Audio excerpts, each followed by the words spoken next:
Bam! Mr. Tarrou.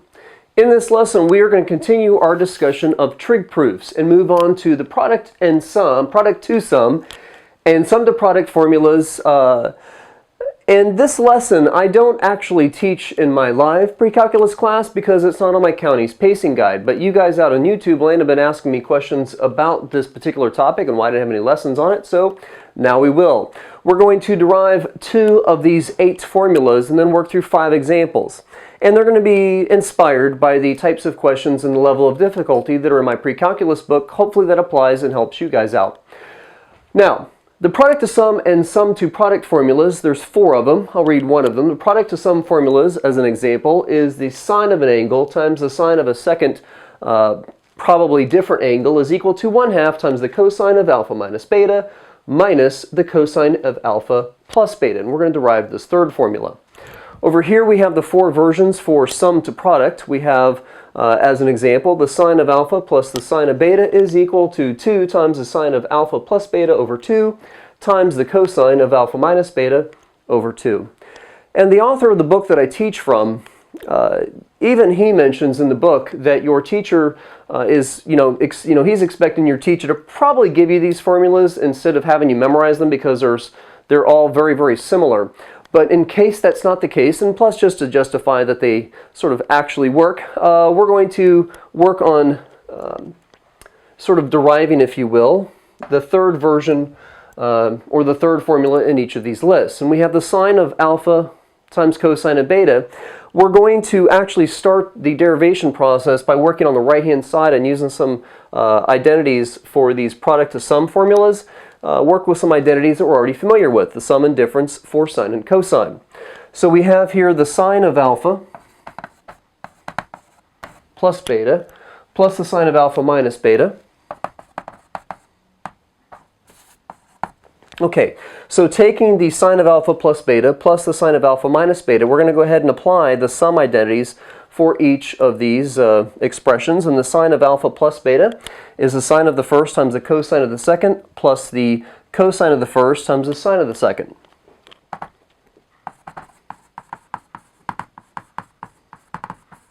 And then we've got the plus sign here between the 2 terms, and we're going to do the difference identity.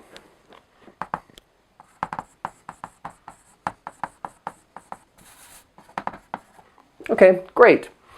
And we have the sine of alpha cosine of beta plus the sine of alpha cosine beta again, of course. So we have like terms. We're just going to add those coefficients. Making sure we copy it correctly.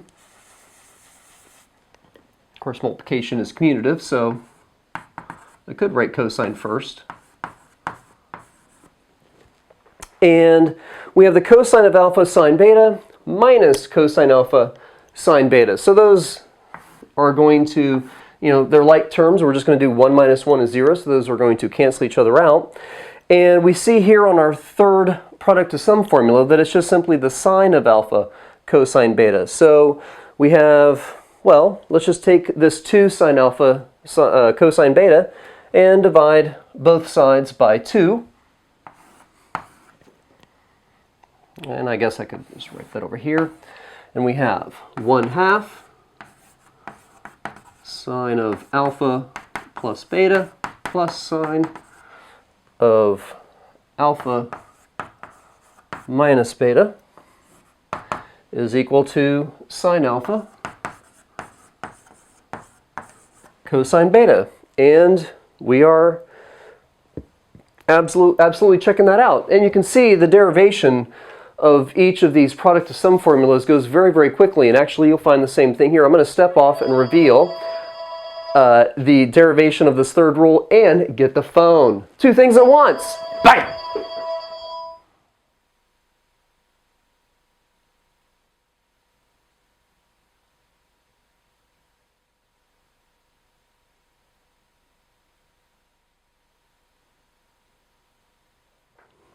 So as you can see, I've written the right-hand side of our third rule here. The cosine of alpha plus cosine beta is equal to 2 times the cosine of alpha plus beta over 2 times the cosine of alpha minus beta over 2. And when you want to derive the sum to product formulas, you're actually going to use the product to sum formulas to help you out. And recognize that we have 2 times the cosine of an angle times the cosine of another angle. Well, that is equal to 1/2 times the, let me move over here, 1/2 times the cosine of the first angle minus the second angle plus the cosine of the first angle plus the second angle. And you'll notice, hopefully you identified, it's highlighted in orange, that I took this minus alpha minus beta over 2 and wrapped the alpha minus beta in a set of parentheses to show that you do need to multiply that negative sign through both terms of the numerator of your fraction, because fraction bars are division symbols. They're going to act as grouping symbols, as well as identify that you need to divide everything in the numerator by 2. So we have well, it's 1/2 times all of this, and that 1/2 has got a cancellation or a multiplication of 2, so that's going to cancel out. And when you distribute the negative sign through this set of parentheses to the numerator of our second fraction, we have alpha minus alpha is equal to 0, beta minus a negative beta is 2 beta, and then of course our 2 beta over the common denominator of 2, those are going to cancel out. And over here we have alpha plus alpha is 2 alpha, those betas will cancel out. And our 2 alpha over 2 is equal to alpha. And so we have that the right-hand side of this identity is indeed equal to, I pointed to the wrong line, the right-hand side of this rule, this theorem, this formula, is indeed equal to the cosine of beta plus the cosine of alpha. Of course, here it's written cosine alpha, cosine beta, but addition is commutative. So let's move on to our first example, which happens to be, let me get my fancy picture in picture. Use the appropriate formula to express the product as a sum or difference. Voila! High tech. Well, the sine of, we have for our first example, the sine of 2x times the cosine of 5x. And product to sum, well, we have 2 sines, we have 2 cosines, we have sine cosine, we have cosine sine, and you know, we think of multiplication as sort of being commutative, but some things happen with those signs in the sum and difference identity. So we have a sine angle, sine of an angle first, the cosine of another angle second, and that's what we have here. So this 2x is going to act as our alpha, and the 5x is going to act as our beta. Let's work out this rule and see what happens. We have 1/2 the sine of alpha plus beta, the first plus the second. And now we're looking at plus the sine of those 2 angles subtracted. Clean things up a little bit. We have 2 and 5 is 7. This is now just one term. I don't really need the parentheses anymore, but I do that out of habit. 2 minus 5 is -3. And I am sure that your professor, your teacher, is not going to be happy if you leave these angles, just as far as that process of simplifying and cleaning things up a little bit. Let's get rid of the negative coefficients that we have in those angles. And we're going to do that through these identities, through these problems, remembering the even and odd properties of our different trig functions. Now, this particular example is just dealing with sine. And the sine wave, knowing that it is passing through the origin, and if we take the sine function and we rotate it 180 degrees, we're going to have exactly the same picture, except, you know, all the labels are going to be upside down. That's because the sine function is an odd function, and an odd function is basically, algebraically or numerically, you plug in opposite numbers and you get opposite answers. That's why you're allowed to rotate it 180 degrees and have the graph basically line up on itself. So if I can write this as 1/2 the sine of 7x, again, I don't know why I'm using those parentheses, the sine of 3x, not that they're really wrong, but if I would like to write a 3x there instead of a -3x, well, with odd functions, when you plug in opposite values, you get out opposite answers, and that is the simplified version of our first example. And you know, I always like to check my work, just make sure here. First of 5 examples, 1/2 sine of 7x minus the sine of 3x. Awesome! Let's get on to example number 2. Example 2. Use the appropriate formula to express the sum or difference as a product. And that first sum and difference that we're going to do, this is actually example number 2 and 3, is the sine of 2x plus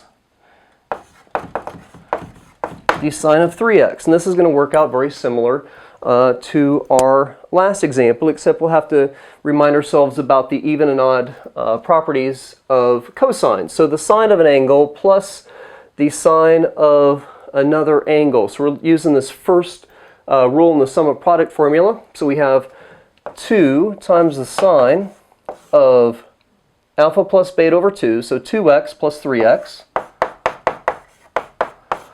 over 2 times the cosine of those two angles subtracted together. So we have 2x minus 3x over 2. Well, of course, we have 2 plus 3 is 5. And 2 minus 3 is negative 1. And again, with that idea of not wanting to leave a negative angle measurement, we're going to rewrite this expression as the cosine of x over 2. Well, if I do that,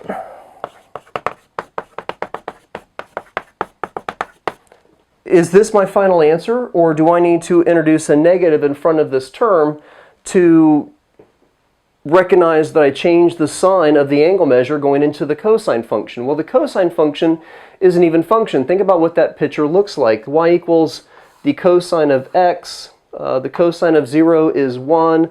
The cosine of pi over 2 is 0. The cosine of negative pi over 2 is 0. The cosine of negative pi and pi is equal to negative 1. And that's a very, very rough sketch. But with the cosine function, if you reflect it or sort of take this graph and fold it over the y-axis, it's going to line up on itself. It's symmetric to the y-axis. That means it's an even function. That means when you plug in opposite numbers, you get out, whoops, the same answer.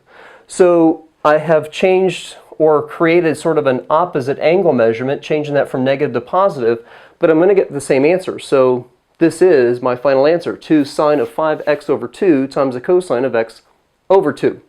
All right, so let's do another problem where we're going from a sum and difference to and converting that into an expression that just has a product or some kind of multiplication, possibly. This third example is the sine of pi over 6 times, minus the sine of pi over 2. Now, it says, again, this is in the same sort of section of homework, use the appropriate formula to express the sum or difference as a product. Okay, let's see here. The sine of an angle minus the sine of another angle is this second formula here. And that means that we're going to have did I copy this right? Yeah. So that means that we are going to have, I'm just making sure that, I want to copy the example down right so I can check my answer when I'm done. Make sure I don't make any kind of silly mistake on camera. That's going to be 2 times the sine of those two angles subtracted together. So we have pi over 6 minus pi over 2. All divided by 2 times the cosine of those two angles added and divided by 2. So plus pi over 6 plus. Okay, let's just clean this up a little bit. We have to add these fractions, and that means we need common denominator. So this pi over 2 needs to get multiplied by 3 in the numerator and denominator. Same thing over here. I know I'm going to be a little bit tight on room. I hope you can see that on camera. We have equals 2 sine. We have 1 over 6 minus 3 over 6. 1 minus 3 is negative 2. Pi over 6 all over 2 times the cosine. 1/6 plus 3/6 is 4 pi over 6 divided by 2. Now we have basically a fraction in the numerator divided by a denominator, and that means we have fractions inside fractions, so we want to remember that when that is the case, that we have to think of both the numerator and denominator especially as a fraction. And we're going to take these divisors of 2 and make it a multiplication of 1/2. Effectively, remember when you can't really divide fractions, you multiply by the reciprocal of the fraction you're dividing by, and what you're dividing by is in the denominator.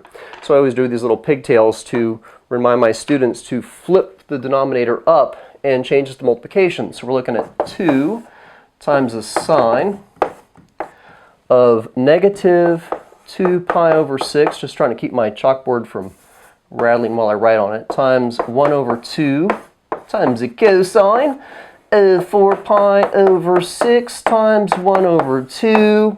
Our 2's are going to cancel out here. Where's my orange at? My 2's are going to cancel. And over here, my 2 is going to reduce the 4 down to 2. And we have 2, just showing every single step here. A lot of you who really know your unit circles probably just telling me to write the answer by now. Sine of negative pi over 6 times the cosine of 2 over 6 is pi over 3. Okay, now by the way, you might have recognized already that these angles are on the unit circle. So I'm not going to get a simplified expression. I don't want to rewrite this as a sine of pi over 6 and bring the negative out front in front of the 2, which of course I could because the sine function is odd. But let's just use the unit circle. We have 2. The sine of negative pi over 6 is going to be negative 1/2. And the cosine of pi over 3, that's remember 60 degrees, is equal to, well, 1/2 again.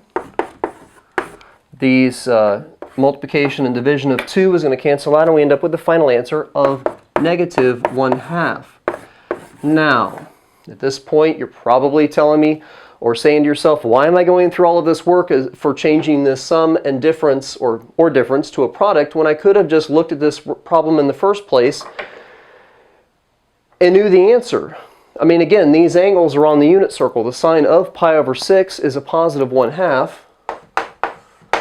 The sine of pi over 2, since sine of an angle measure is going to yield the ratio of y over r, is equal to 1, and 1/2 minus 1 is equal to negative 1/2, which is what we got. Why did I go through all of this? Well, when you learn a brand new concept in any textbook, and you're in pre-calculus, hopefully you know this by now, they're giving you these simpler problems to allow you to build up your skills and you know, apply them or get them into your memory banks so that when you use them later in some maybe more difficult trig proofs, or especially in calculus, when you start using all this trig and all this algebra 2 that you're learning, all the algebra you're learning together along with these calculus problems, you have all the tools in your toolbox to be able to do those problems. And so don't take these problems and kind of go out the cheap way or go, oh yeah, well I know that's equal to negative 1/2. I don't need to practice all that mumbo jumbo stuff. Yeah, you do, because it's going to come back later and haunt you if you don't get those skills down now on the relatively easy problems.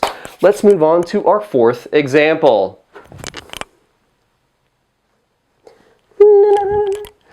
Our fourth example and first proof. We want to verify that the sine of 5x minus the sine of 3x over the cosine of 5x minus the cosine of 3x is equal to negative cotangent of 4x. Okay. This isn't the first trig proof that we have done that has different size angles on each side of the identity. We've learned half angle and double angle identities, and will those come into play here, or will they help us? Well, no, they won't, because you're not going to take 3 and double it or halve it and get it to equal 4x, and plus we have the relationship between 5x and 3x. Those angle measures are just not doubles or halves of each other. So hopefully that'll be your clue that you're going to want to use a sum or difference identity, a sum to product or a product to sum identity or formula to help you out with that proof. And clearly the left-hand side is more complicated.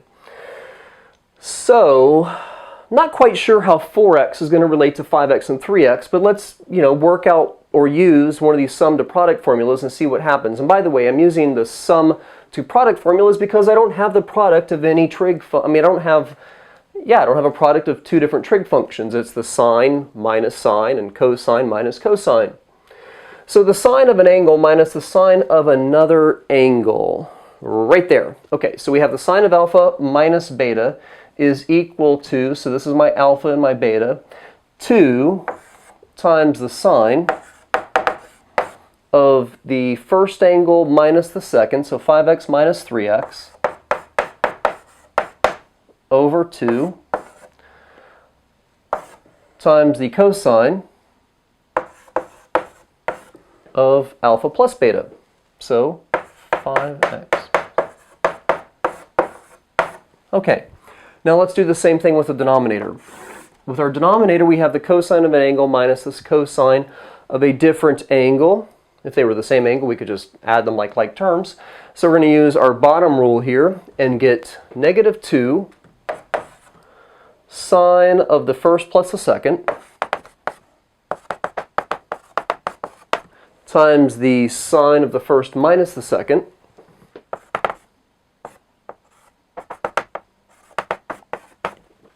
and when we get done using each of those sum to product formulas to rewrite the numerator and denominator, we have the sine of 5x minus 3x over 2 and another common factor of the sine of 5x minus 3x over 2. So those common factors are going to go ahead and cancel out like this. And then we're going to just, simplify what else is going on here. What else is going to simplify? We have common factors of 2 and 2, leaving us with a negative there. So we have negative cosine of 8x over 2. Well, 8 over 2 is 4. Over our denominator of the sine of, again, 5 plus 3 is 8, divided by 2 is 4. And cosine over sine is equal to cotangent. So we have negative cotangent of 4x. Now, I didn't start off my proof by saying, let us start with this expression and build up from there. But we have worked with the left-hand side of our identity. We didn't move things left and right. We didn't touch the right-hand side of the identity. Just assuming that was our valid initial expression, we have simplified it to equal negative cotangent of 4x, which is the right-hand side. And that is our first proof involving what do we do? Sum to product formulas. Got one more example, and it'll be a little bit harder, just a little bit though. These are all inspired by the problems from this section of my pre-calculus book I teach from. Again, I hope that they are rigorous enough to help you with your math studies. I got one last example. Bam!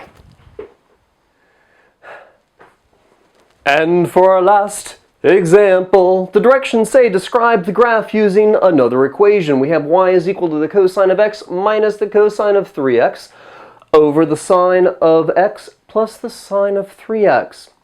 Really sounds like a completely different type of problem than what we have seen so far in this video, but it is actually exactly the same. Basically, can you use the sum to product formula, since we just have the sum and product of different trig functions with different angles, to rewrite this expression to be some other trig function or some simplified expression? It's actually going to come out to be, well, something simple like the sine of x or cosine of x or tangent of x or secant of x or something like that. So really, this is just like our previous example, example number 4, only you don't know what it is going to simplify to. So I'm going to step off, let you pause the video, work this out step by step, or I'm going to reveal the solution step by step, and see if we can use these sum product formulas to simplify this to a different, more simple equation.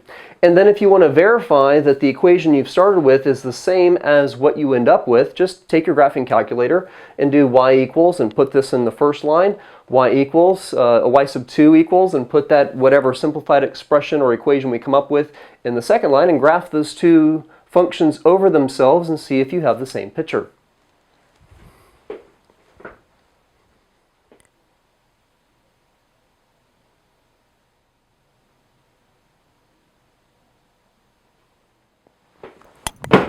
Bam!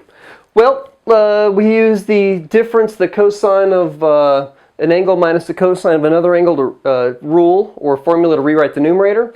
The sine of an angle plus the sine of some other angle to rewrite the denominator. We cancel out those common factors. We let those denominators, numerators and denominators, those common factors of 2 cancel out, and we ended up with negative tangent of negative x. Well, the tangent function, looking something like this, you know, if you know those parent functions, you can see how you could take that graph and rotate it 180 degrees, verifying or validating that the tangent function is an odd function. Means that if I want to write the tangent of x instead of the tangent of negative x, then I want to change the sign of the final answer, and I'm going to do that by changing the sign of the coefficient. So now I've got y equals all of this cosine and sine mess with the x's and 3x's, just simply y equals the tangent of x. And if you don't believe that that simple little equation is giving you the same graph as this one, like I said, just put each of these in your graphing calculator at the same time and you'll see those functions line up right on top of themselves. That's product to sum and sum to product formulas. I'm Mr. True. Bam! Go do your homework.